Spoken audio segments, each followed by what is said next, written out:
严将军能行吗？小的替您寻辆车来吧。废什么话呀？这点酒算得了什么？啊？哟，大爷您来了。里边请。这不是大名鼎鼎的严大人吗？你是谁？怎么认识我呀？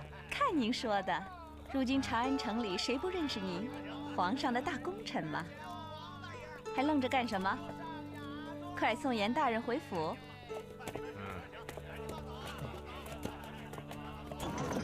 哎呀，严大人，你可要坐稳呢。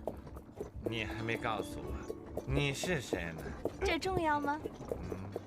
严大人，你英雄孤胆，如今一个陌生人送您回府，你害怕吗？哎呀，我的天哪！出使一趟东欧，满眼望去，了不得了！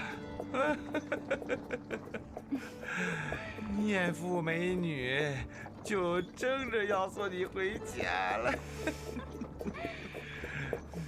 严大人，你的书生气真讨人喜欢。如今你替皇上拔了头筹，自然从今以后荣华富贵趋之若鹜了。你怎么知道的？告诉你，这次还真亏了本人。东宫老太太一高兴，把虎符都交给皇上了。虎符啊，因为我严助，皇上从此如展翅飞鹰，可以雄飞了。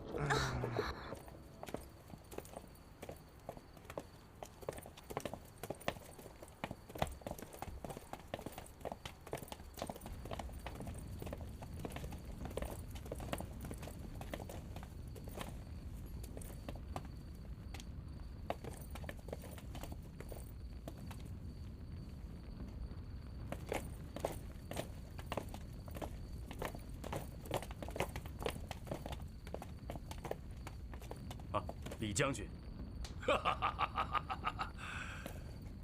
我说魏大人，你也太性急了点吧？陛下白天才让你统领奇门军，这晚上也不打招呼，就来查哨来了，怎么，挑出什么毛病了吗？李将军误会了，北将只是想熟悉一下岗位而已。哼，要知道，要想统领军事，光靠裙带关系可不行啊！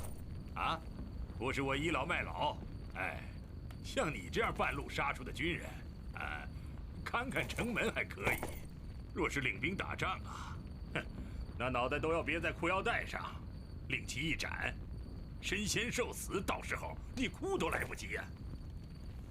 哎，我也看出来了，你呀，就在这儿替咱皇上好好看着城门吧。啊，我李广，到时候还得领着将士们与那匈奴打仗去。我跟你说啊，这城门啊就交给你管了。啊，对不起，我呀要回去打挺去喽。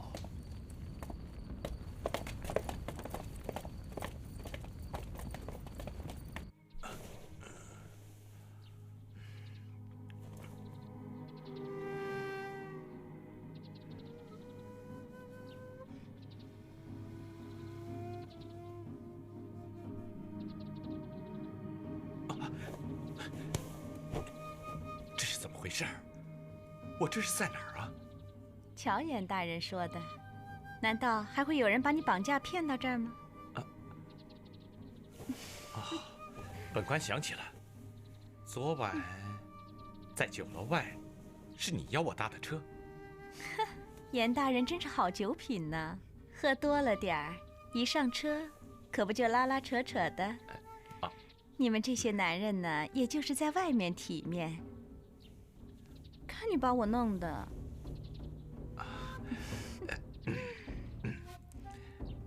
严大人，快起来吧，要不然我也起不了床啊。对不起呀，怕是武安侯马上就要来了。武安侯？国舅田汾呢？难道你不知道本公主是武安侯的情人？公主，你……哟，严大人，你最好看看清楚，你当这是窑子呢？这可是淮南王的官邸。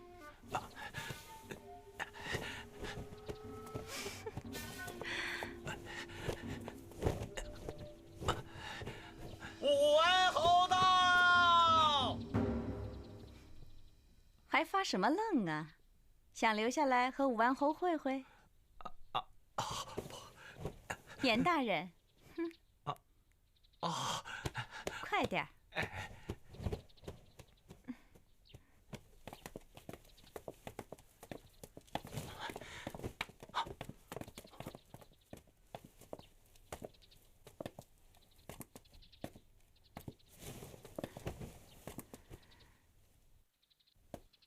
小宝贝儿。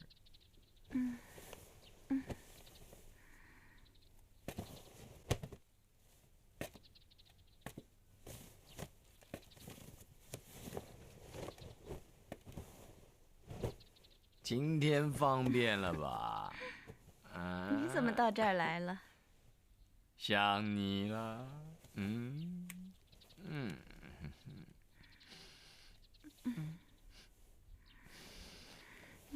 你在干什么呀？什么味道？昨天晚上我喝了点酒，现在头还疼呢。喝酒了？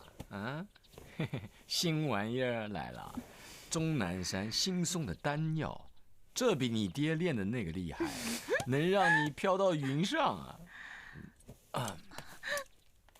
来，哎，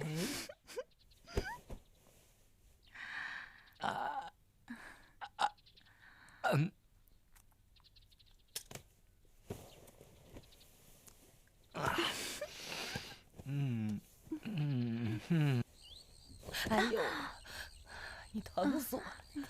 下去，下去。也是8丈高的灯台，只照了人家，照不到自己。哎呀，从今往后啊，我就不见所有的朝臣了。那，你说咱们这一天的时间，可怎么打发呀？那还不简单，让皇太后、窦太主、皇后一块儿来陪您聊天拨钱。都过来。那不请卫子夫又不合适，请了，我这心里又不舒服。你怎么想那么多呀？你不当家，不知道柴米贵。这样吧，你呀，你去把魏齐侯给我请来，咱们窦家的人自个儿说说话。我也冷落他多时了。严大人，听说前方战事不利，皇上也不招咱们商讨议论。哎呀，陛下，现在是内阁为多余也。这也好，咱们可以独善其身，也免得替别人背黑锅。御史大夫，你好像又有什么内幕消息啊？让皇上忙活去吧。太皇太后那里即将收到淮南王的一个上书。上书？什么上书啊？此事也只有由淮南王做最合适。淮南王要上书太皇太后，反对用兵闽越。老太太还会管？我想只怕是他老人家也不想说话了。皇上万岁万岁万万岁！平身。谢皇上。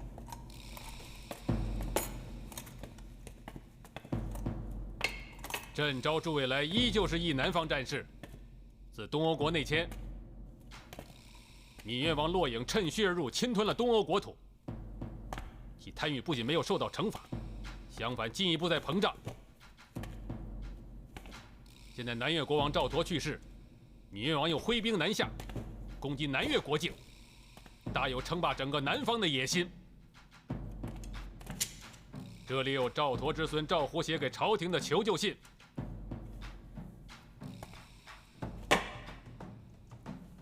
朕已决定，派遣大农令韩国率军从会稽郡出发。臣遵旨。派遣大行令王辉出豫章南下，歼灭南方之患。臣遵命。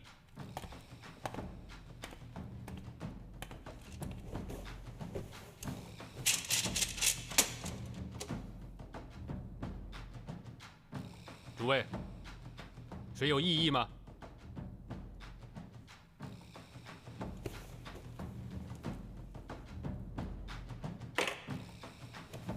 那好吧，就这么定了。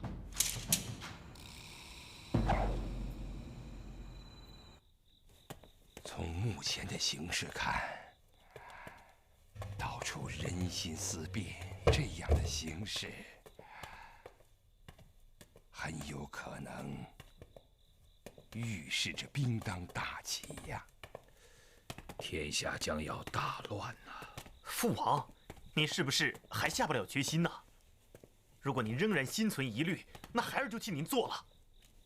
你打算做什么？我要置军械击筋骨，招募敢死之士。一旦朝廷有变，我们就起兵进京。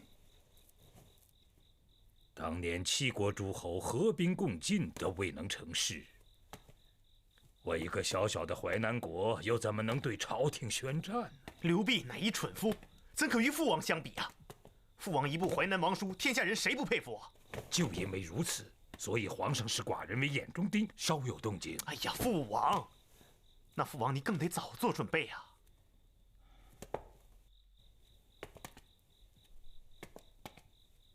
寡人是崇信天象的，今日既然上天已有这样的启示，寡人也不敢违误天意。所谓时乎时不再来，好吧？你呢，秘密的做些准备也好，好，千万要保密。哎，我们主攻的方向还是要放在朝廷的内部。好。所谓虎从风势，龙仗水灵啊。我看你魏齐侯也是攻于谋国，弱于谋身呐。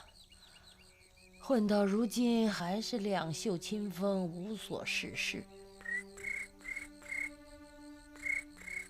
别动我的虫子！哦，还我！你让我失望啊！这也是没有奈何的事。谁怪我没有那个才具啊！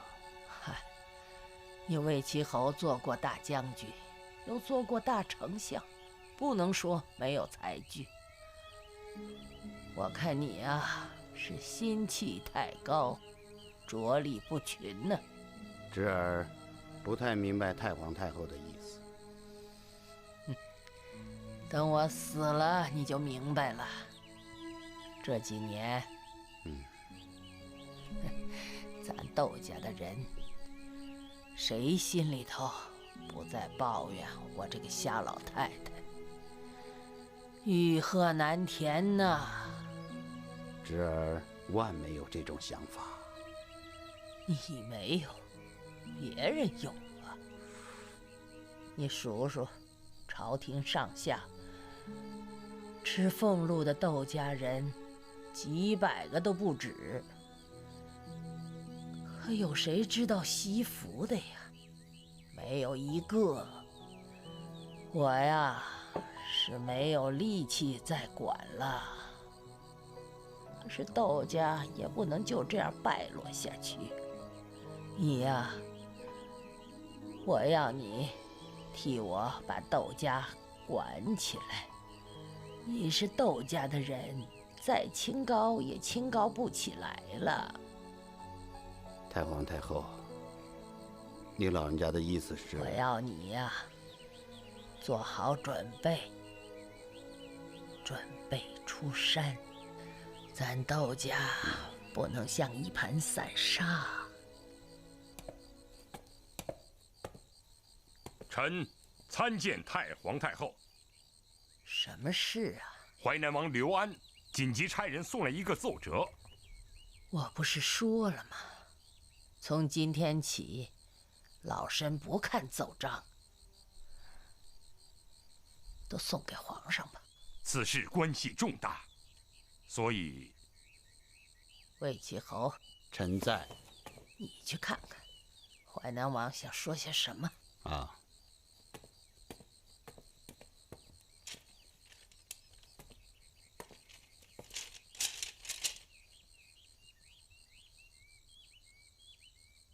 这是淮南王刘安的一封劝谏书，他反对朝廷又要对闽越用兵。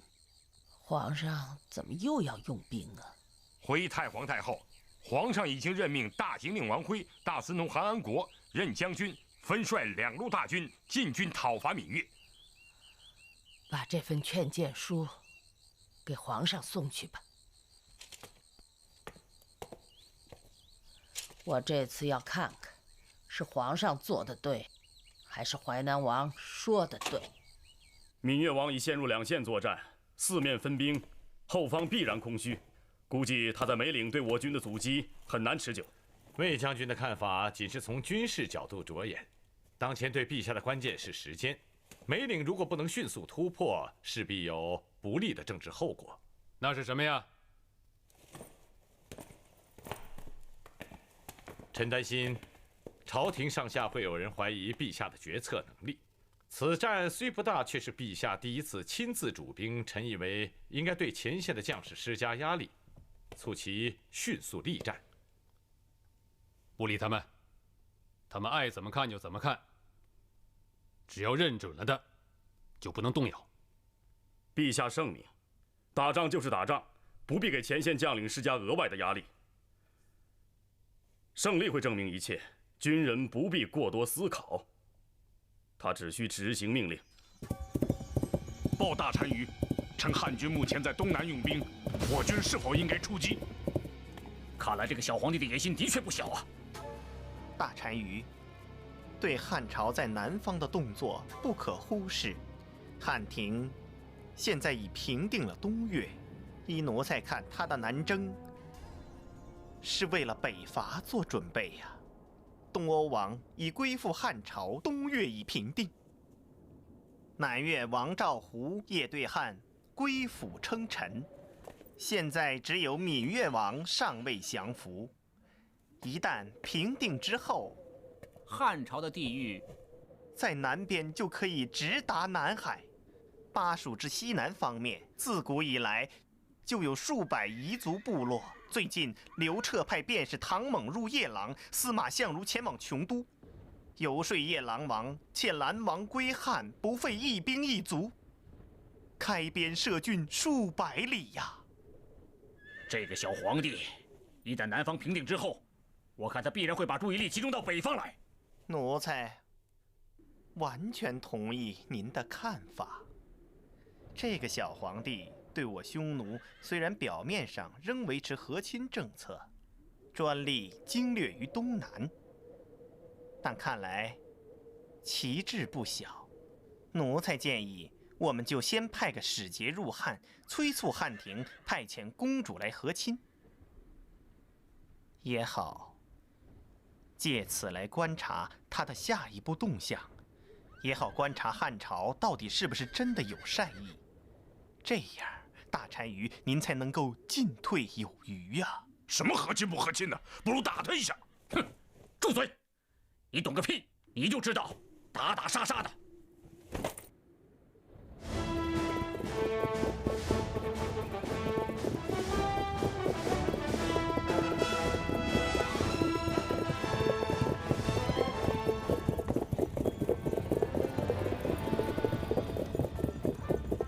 单潘将军是否有感觉啊？只见皇上妙发了一道催促我们速战的诏令，实在是难得呀。臣以为少年壮志的皇上必然求胜心切。这不催比催更压人。皇上在太皇太后的庇护下，整整等待了6年，造就了足够坚韧的性格。他6年都等下去了，还会在乎这么几天吗？那我们应当怎么打呢？我认为啊，皇上举重若轻，我们就得举轻若重。山岳丛林作战，要稳扎稳打，要沉住气。双方斗的不仅是士兵，也是将帅的意志。潘将军所言极是，传我的命令，给我一寸寸往前打，步步为营。诺，去吧。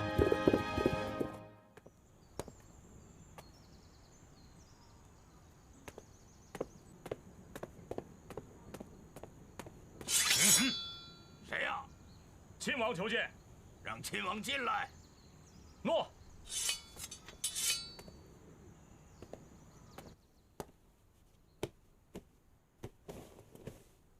弟弟，你来的正好。寡人听说国都里那些王八蛋都在发牢骚骂寡人呢。回大王，那只是少数人，弟弟下令严办，多数人还是态度明朗。他们托弟弟带来一封效忠信，献给大王。好啊，快拿来看。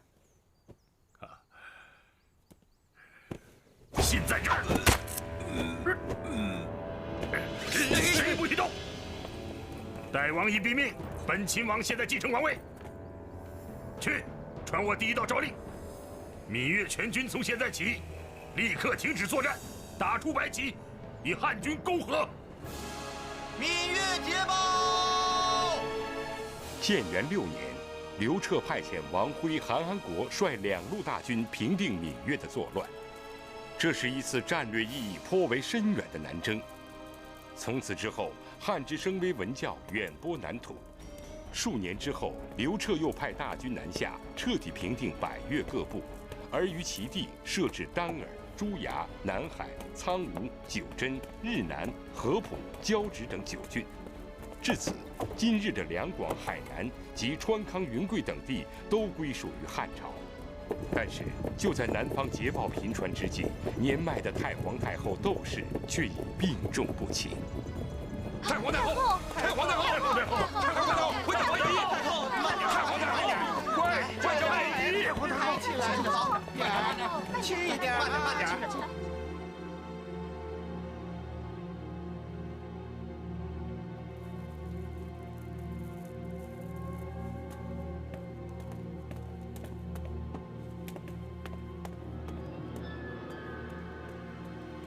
既然首恶闽越王骆颖已被诛杀，王辉、韩安国将军可以罢兵还朝了。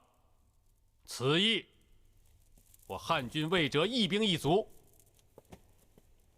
并没有像某些人所说的疲惫百姓、残杀士兵。春陀，奴才在。你提朕，把淮南王刘安的那封劝谏书给朕找出来。奴才遵旨。念，顺着朕的朱批之处念。蛮越乃化外之民，断法纹身，如有冒犯，天子应宽容处之，更不宜派兵深入讨伐。且越地张力流行，臣恐兵未血刃，死者已10之2、3矣。臣窃以为天下之兵有征而无战，用兵不可不慎，蛮夷之地不足为争，否则若出师不利，大汉亡天下矣。行了，文章好啊，真是好文章。什么叫出师不利，大汉亡矣？朕看那淮南王爷只配谈谈他的黄白养生之术、风花雪月之道。言住。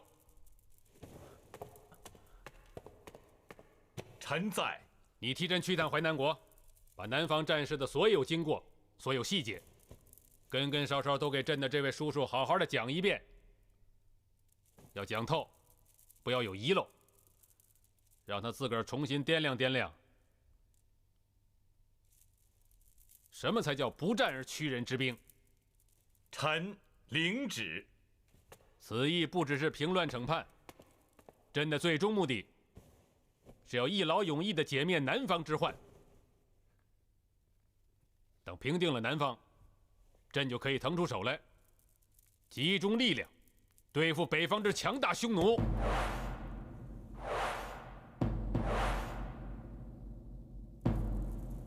朕召集你们来，并不只是要炫耀南方大捷，而是要谈我大汉的整体周边战略。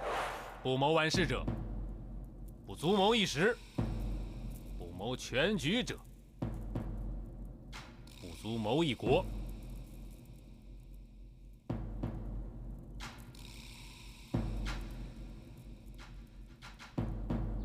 哼，也真是讽刺啊！皇上竟挑选你去申斥我父王，你说，你有这个资格，有这个品行吗？所以，本人出发前，先来看看公主，以表达我的歉意。哦，严大人真是怜香惜玉呀！哼，你放心，你尽管去做你的钦差大臣去吧，代表陛下去教训高皇帝的嫡孙是吗？你这回可真是更神气了。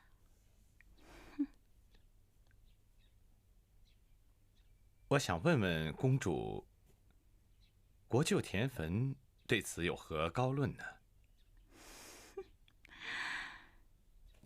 怎么？莫非你因为害怕才到我这儿来的？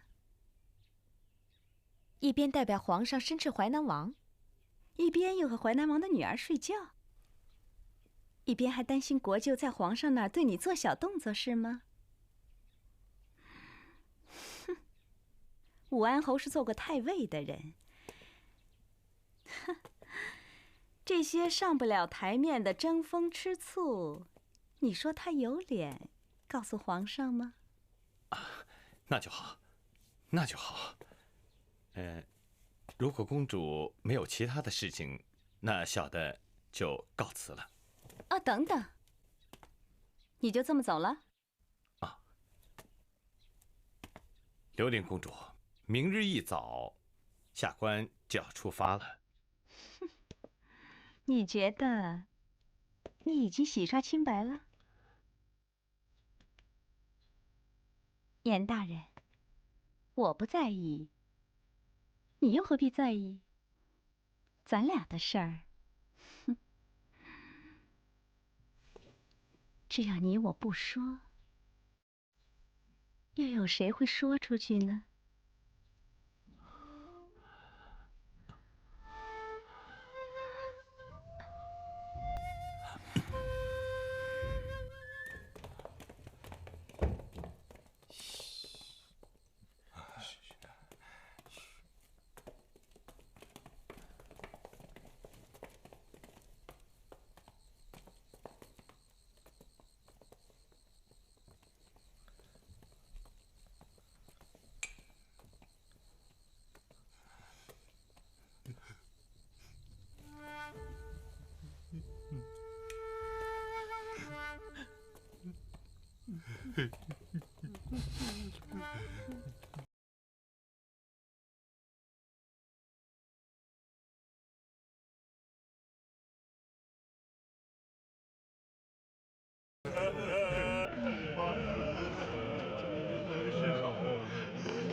父王，你快看，姐姐的来函。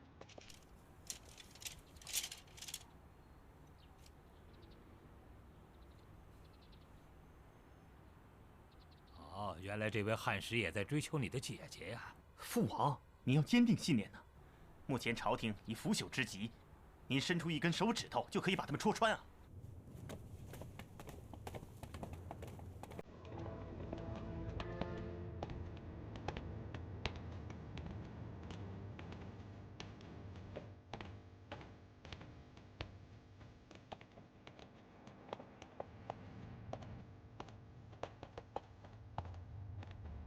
朝廷专使严柱大人到。回避。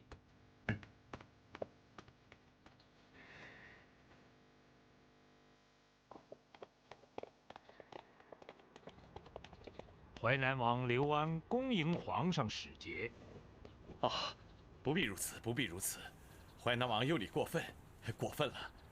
臣不过是来为淮南王宣讲南方战事的经过呀。请。好，但请。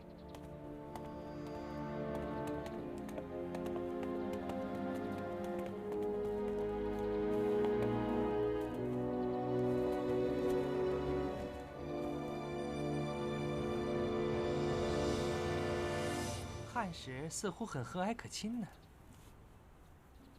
差点都成了咱家姑爷了，他能不和蔼可亲吗？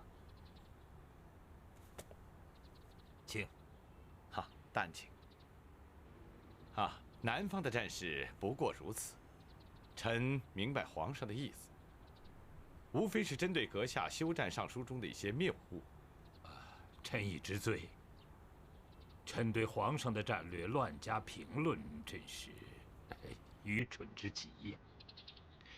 看来淮南王对皇上还是缺乏了解呀。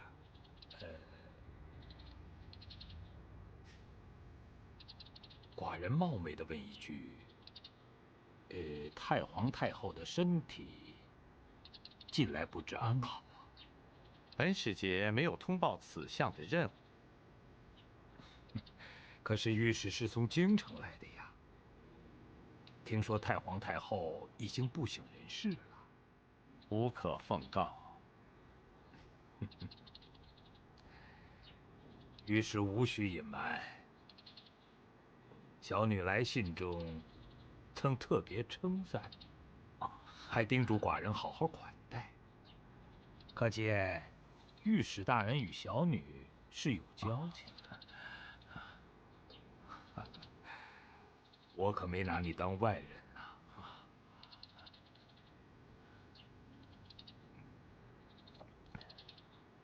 御史大人才华过人，但是良禽择木而栖，忠臣择主而事。使臣何妨考虑一下？寡人此时正需要你这样的人才呀！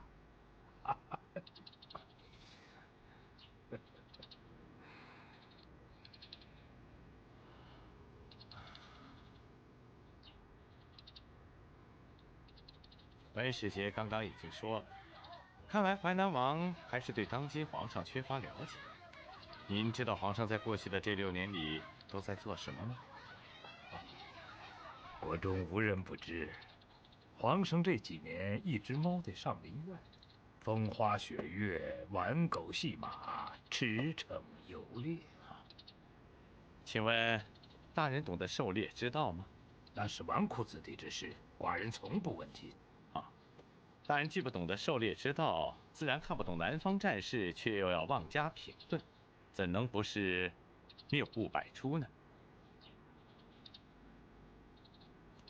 皇上对于南方战事的2次决战决胜，绝非出于偶然。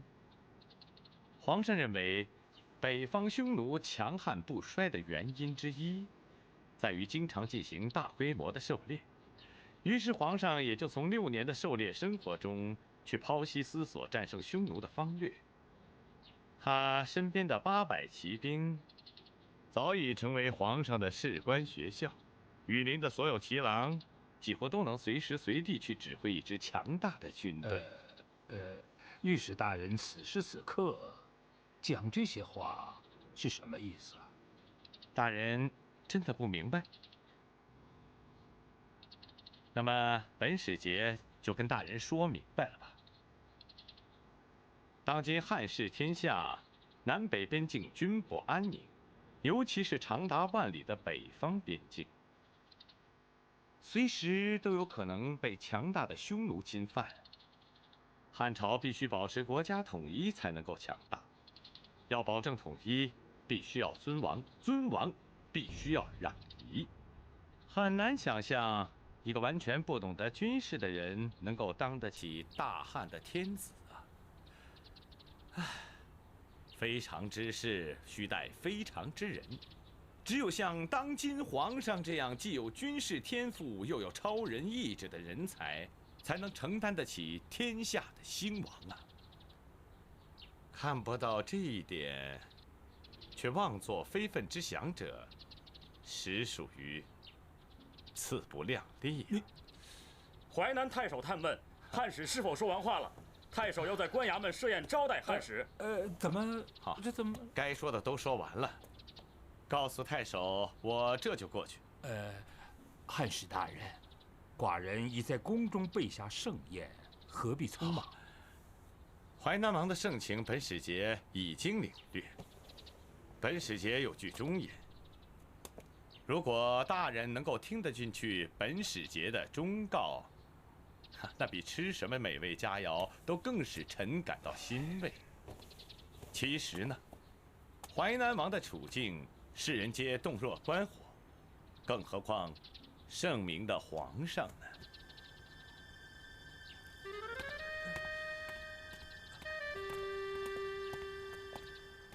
人才呀！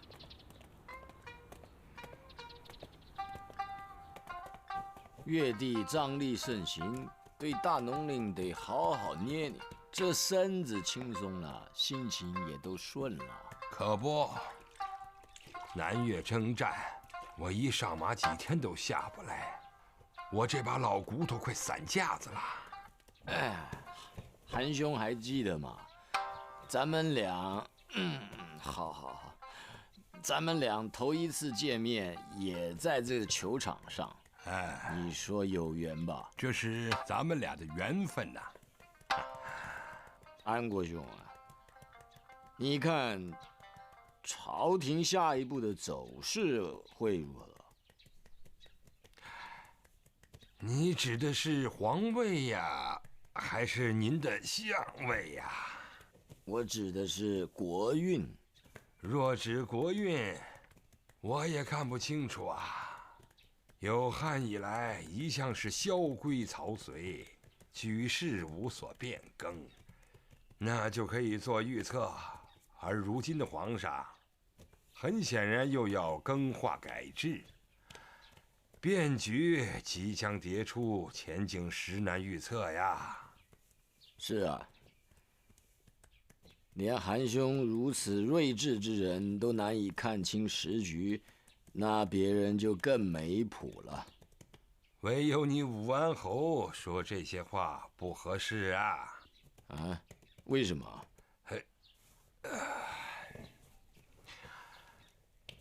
有汉以来，皇帝传承制度中始终存在两系权威，一系为父权，一系为母权。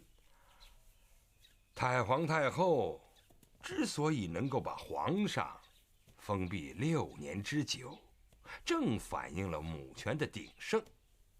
退一步讲，假如太皇太后明天就驾崩，则母系权位就像水田里拔藕，藕出水满，也不会只留下一个空窝窝。那么，试问，谁来替代太皇太后呢？当然是武安侯的姐姐，如今的皇太后了。武安侯若是对自己的前程也忧心忡忡，那不就是自己怀疑自己了吗？你和皇上本来就坐在同一条船上，哎，一损俱损，一荣俱荣。你怎么能够置身局外，像平常人一样指手画脚、品头论足呢？